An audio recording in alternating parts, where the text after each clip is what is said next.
Chapter 12 coming at you. We got sequences and series. Oh, it's going to be fantastic. Those of you that very much enjoy pattern recognition, this is going to be the chapter for you. I'll tell you what. Alrighty, so when you hear the word sequence, think of a sequence of events, okay? So when we're dealing with this in mathematics, it's like the first, second, third, fourth, so on and so forth terms, okay? Cool. Apparently, I need to update my virus software. All right, so a sequence is a function whose domain is positive integers. Positive integers. Cool. And what we mean by that is you're going to be going like term 1, term 2, term 3, term 4, so on and so forth. So the 1, 2, 3, 4, the term number, that would be your input, your domain. So let's take a look at example 1 here. We want to write the first several terms of a sequence. All right, so we have this n squared over 2n plus 1. All right, so if I put a 1 in, so if you notice a sub 1, that means I'm just going to be substituting a 1 in for n. 1 squared is 1, and then 2 times 1 is 2, plus 1 is 3. And then if I plug in a 2, so a sub 2, that means I'm doing 2 for n. So I'd have 2 squared is 4, and then 2 times 2 is 4, plus 1 is 5. Not too bad, right? Go on to 3. I'd get 9 divided by, let's see here, 6 plus 1 is 7. And I figure I'll just fill in the rest of them there to save a little bit of time. I think you can plug numbers in and simplify if necessary. These didn't simplify. All right, so there we go. First example done, right? Not too bad. One thing, if you are going through any of the PDF notes, there are links. There's author and action videos. So if you don't particularly like my video or you just need a little bit more, there you go. Anything that has a star means they have a video for that. All righty. Cool. So again, we're going to write down the first 6 terms of the following sequence. Feel free to try it, pause the video, and then see if you've got it right. Cool. All right. So for my first one, if I plug a 1 in, -1 to the first power is -1. And then 2 times 1 is 2. So 2 times -1 is -2. Cool. All right. Now if I plug in 2 for n, now I'm squaring that -1, so it becomes +1. 1 times 2 is +4. Okay? These are the term numbers. I don't want you to think that those are fractions, so maybe I'll get rid of those. All right, now if I plug in 3 for the third term, -1 cubed is -1. 2 times 3 is 6, so -6. And then 8, -10, and 12. 12, +12. Okay, cool. So again, writing down those first terms, we're just plugging in 1, 2, 3, 4, 5, 6, so on and so forth. Not too bad. Now this one's a little weird. Example 3. Write the first 6 terms of the following sequence. We got n squared if it's even and n if it's odd. So like restrictions on each one. So let's see here. If I plug 1 in, that's an odd number, right? It's n, which would be 1. Now if it's even, which is the second term, 2. 2 squared is 4. And then the third term, it's odd, so it plugs in for n, which would just be 3. And the fourth term, 4 squared is 16. And then the fifth term, it's odd, so it's just n. And then the sixth term, squared, is 36. Cool. All right. So kind of a weird one there, but, you know, just following the directions and the restrictions on there. All right. Let's see here. Ooh. Write the first several terms of a sequence. Determine a sequence from a pattern. So we're given the first several terms. Now we're going to write the formula, right? Cool. Now I find it very helpful in these to jot down what term number it is. So 1, 2, 3, 4, because that's what's going in for n. And then I can think, okay, well, how would I get that, right? Let's see here. I got 1, 2, 3, 4. If I look at the numerator doesn't change. So I'm thinking it's going to be something like this, 1 divided by something, right? The numerator stays 1. The denominator is going 2, 4, 8, 16. That's 2 getting to the first power, then 2 squared, then 2 to the third, then 2 to the fourth. I think we've got it. 2 to the n. All righty. Had to pause for the music. Ooh, voice crack. All right. Next one. We've got, let's see here. Go 1, 2, 3, 4, so on and so forth. So That's what my n is going to equal, right? It's the term number. So it's just alternating between negative and positive. If I were to raise -1 to an odd number, it would stay -1. If I were to raise it to an even number, it would become +1. So what I'm getting at here is that we're going to have a sub n is equal to -1 in parentheses raised to the nth power. If I raise it to the first, I get a -1. If I raise it to the second, it becomes +1. So on and so forth, back and forth.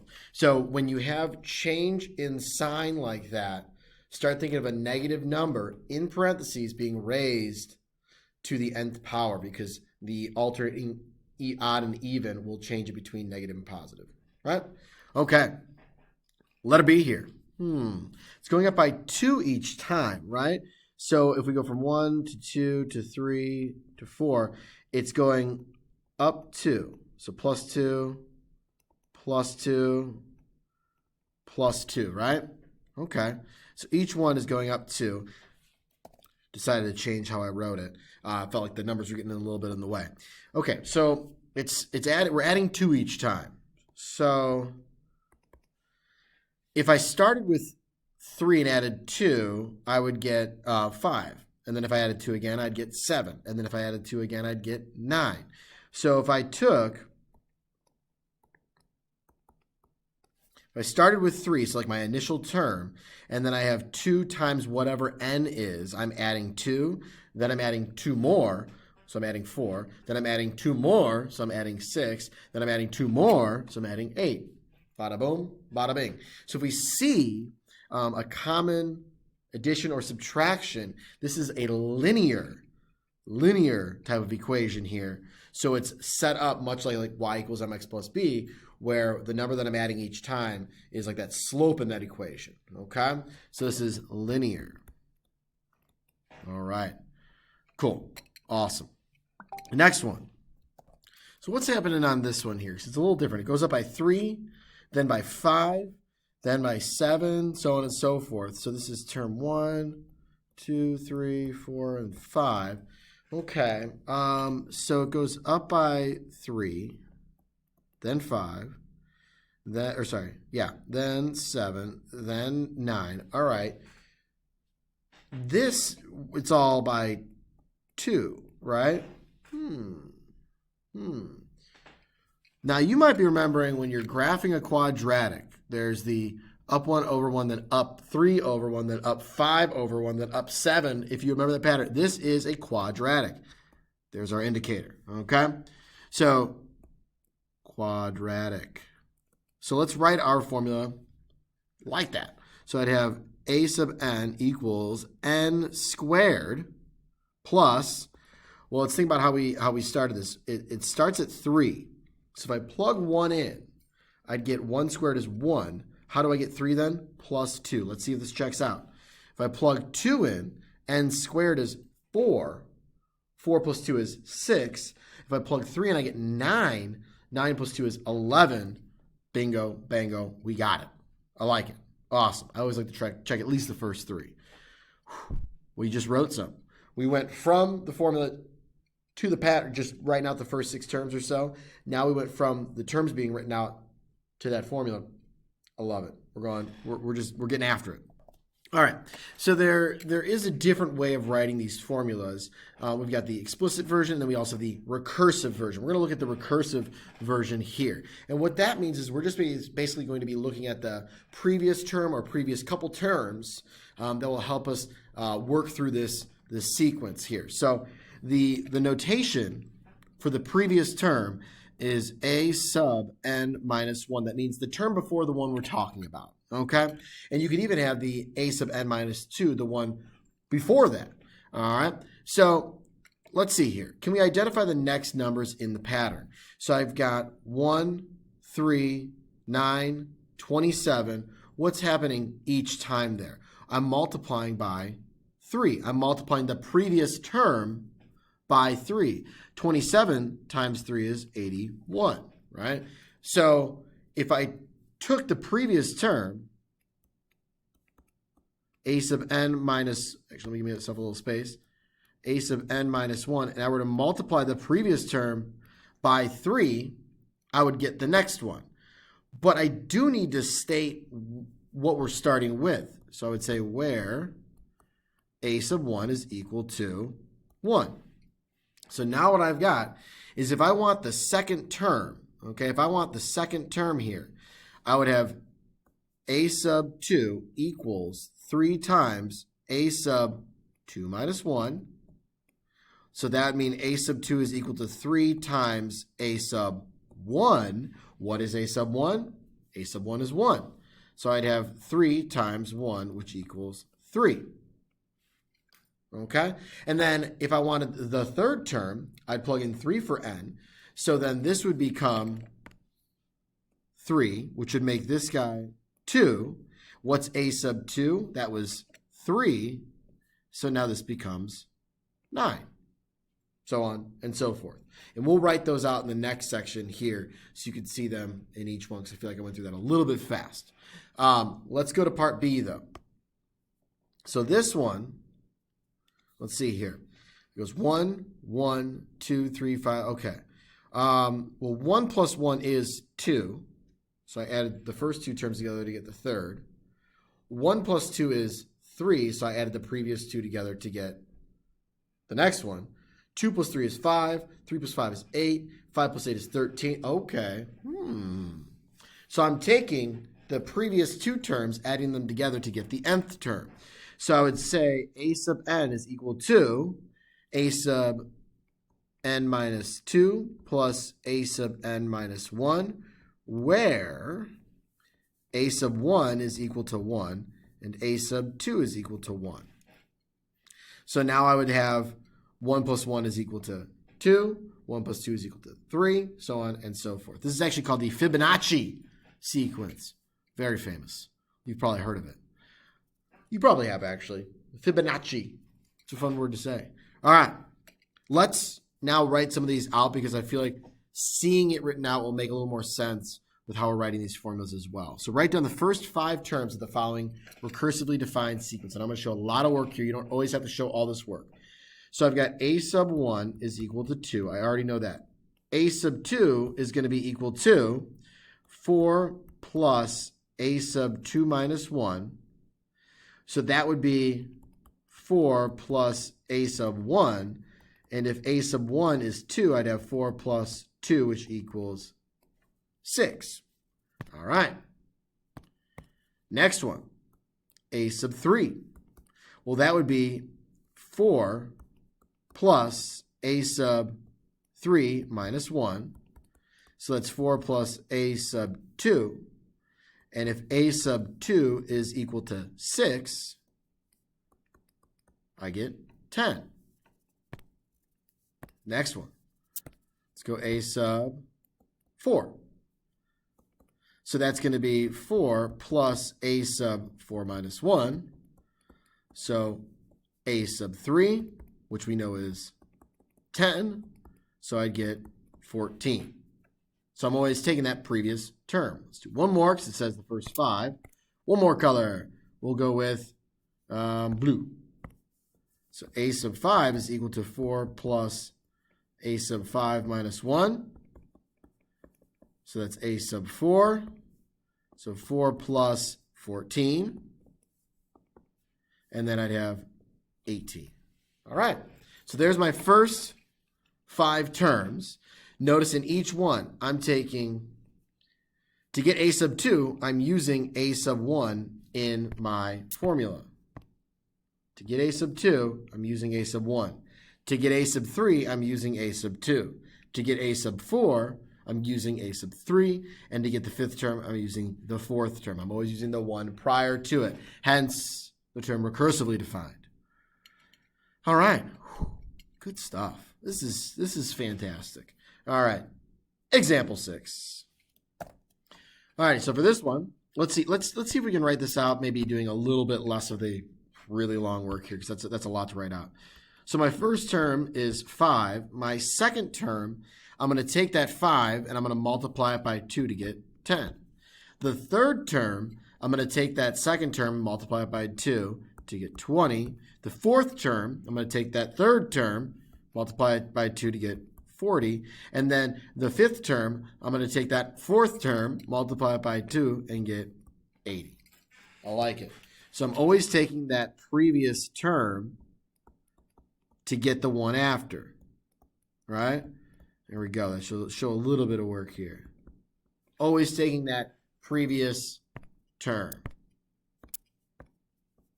Boom, boom, boom. Love it. All righty. That's some good stuff right there. All right, so this one's written a little bit weird, in my opinion. Okay, but we'll deal with it. We'll deal. All right, let me get we'll go with orange. We haven't used orange yet. All right.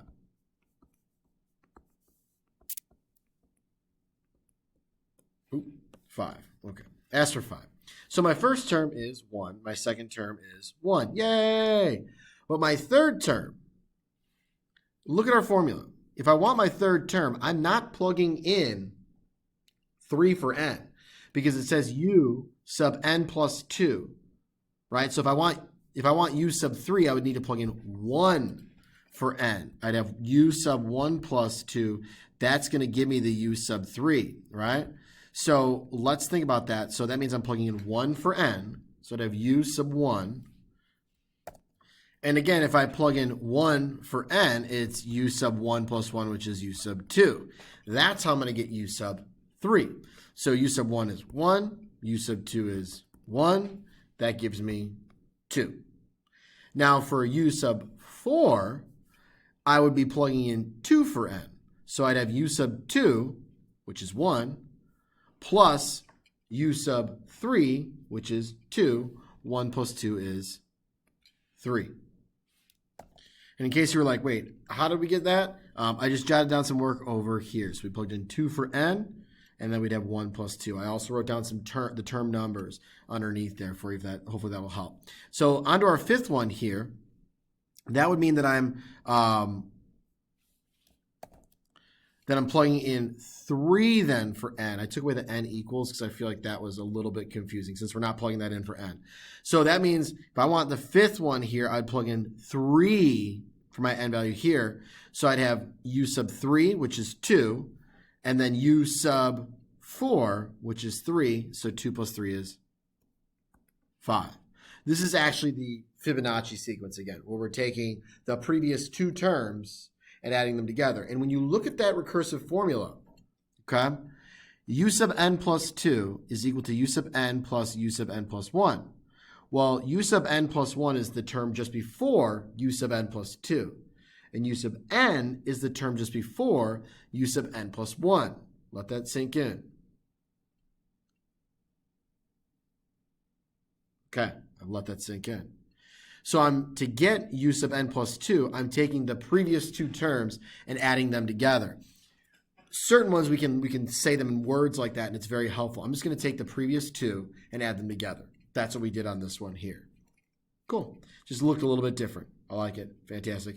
All right, let's go on to 12.1, day 2. We are going to combine this all into one video. Woo! So we have ourselves some sigma notation. That's what that Greek letter is. It's sigma. Okay? Sigma. It's an S and R alphabet. It looks like a really cool jaggedy E sometimes, but it is the S in our alphabet. And we use it for summation notation. Meaning what we're going to do is we're going to take that sequence and we're going to add those terms together for whatever length of the sequence we want to do. It'll be determined in there. We'll talk about some notation. All right? So there's a few pieces to the puzzle here, if you will. We've got, this is basically an instruction to find the sum. We're going to start with the first term with a k equals 1. It will tell us which term to start with. And then we're going to end with that nth term up on top of that sigma. Okay, so we're going to start here, and then we're going to end with this one here. And in the sigma notation will be our formula, if you will. Okay? So let's go ahead and write out the sum. Cool? So if we have our first term here be 1 going in for k. So 1 over 1 plus 1, which is 2. So 1 divided by 2 plus, and then if I plug in 2, I'd have 2 divided by 2 plus 1, which is 3. So 2 divided by 3. So we're writing out like that sequence, but with addition signs in between because we're going to do the summation, right?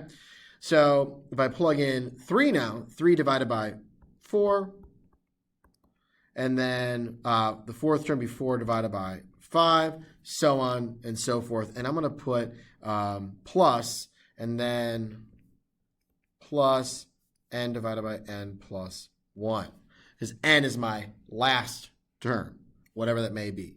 Well, you'll be directed if you're going to find an actual sum there. They can be infinite, but we'll get into all that later. All right, next one.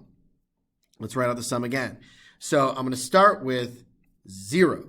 So if I plug in 0, because it told me to start with 0, right? The other one told me to start with 1. That's my starting point, whatever that number is. I'd have, let me change colors here so they don't overlap, negative 1, right? If I plug in 0, 0 squared is 0, minus 1 is negative 1. Plug in 1, 1 squared is 1, minus 1 is 0. Then 2, that'd be 4 minus 1 is 3.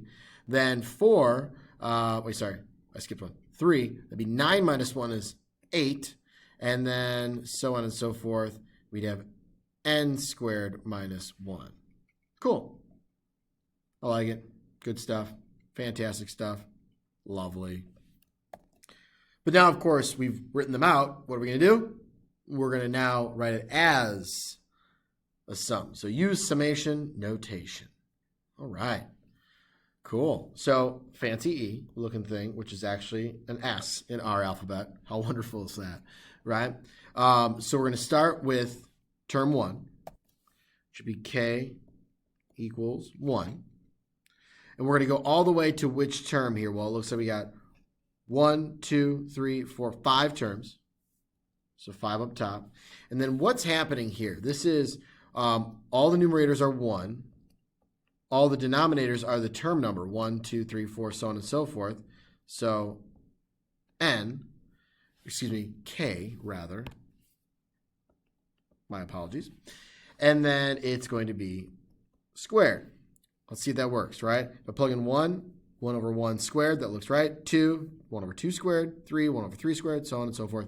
Lovely. We are done with that one. Okay? I don't know why I felt the need to circle it. It's the only thing there. Next one. I'll change colors because that's fun. We'll go with a lighter purple. Okay. So, let's see here. Expand and evaluate. Ooh, evaluate. We're going to get an actual number here at the very end. Let's do it. So for K equals 1, I would have 3 plus 1 is 4. And then for K equals 2, I'd get 6 plus 1 is 7. And then I would have 10. And then I would have, and I can see I'm actually just going up by 3s, right? So then I'd have 13. I'd have 16. And then we're going up to 7. So 1, 2, 3, 4, 5. We got 2 more. 19, 22. So all the way up through there. Now, what am I going to do? I'm going to add all 7 of these together. So that would give me 91. There's my final answer. There is a way to do this on your calculator.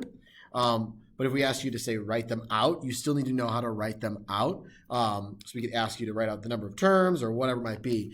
But if you are using your calculator, I would use my emulator, but it doesn't have this function. So if I take this, one sec. I'm huge. That's cool. All right. So if I take my calculator, okay, and if I hit the math button, right, and then if I choose 0, sorry, this is a little weird. Look at that.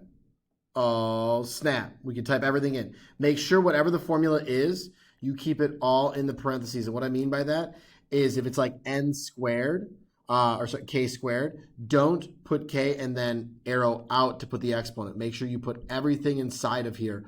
Otherwise, it'll evaluate what's in there and then it will square everything, right? So keep everything that is your formula inside those parentheses. Add extra parentheses if you need to, but don't arrow out, add exponents, and go outside of those parentheses at all, okay? Those parentheses, keep everything in that sum. It'll be messed up otherwise, okay? You'll probably run into that mistake at some point, but hopefully not. We'll see, though. All righty. Let's see here. All right. Sorry, I was having some kind of a glitch there, guys. I ended up skipping a part of example 2. Sorry. Back to example 2. Part B. We have 1 plus 3 plus 5 plus and then 2n minus 1. So we want to express this in summation notation. So let's see here. I've got that awesome sigma. K equals 1. And then, this is wonderful. Look at that. 2k minus 1. And we're going to go all the way. We don't know how many there are, so we're just going to put an n, right? Because it also shows us in there 2n minus 1. We're going to the nth term, whatever that may be. And let's see if this works. So I plug in 1 for k, I would get 2 minus 1 is 1. If I plug in 2 for k, I get 4 minus 1 is 3. If I plug in 3, I end up getting 6 minus 1 is 5. Wonderful, fantastic. I love it. That's it. Boom. Done. Awesome. That's the end of this video. I hope you guys had a wonderful day. All right. America, freedom, rock and roll, Costco, and, of course, Riverdog Jenny on the gram. Have a great day, guys.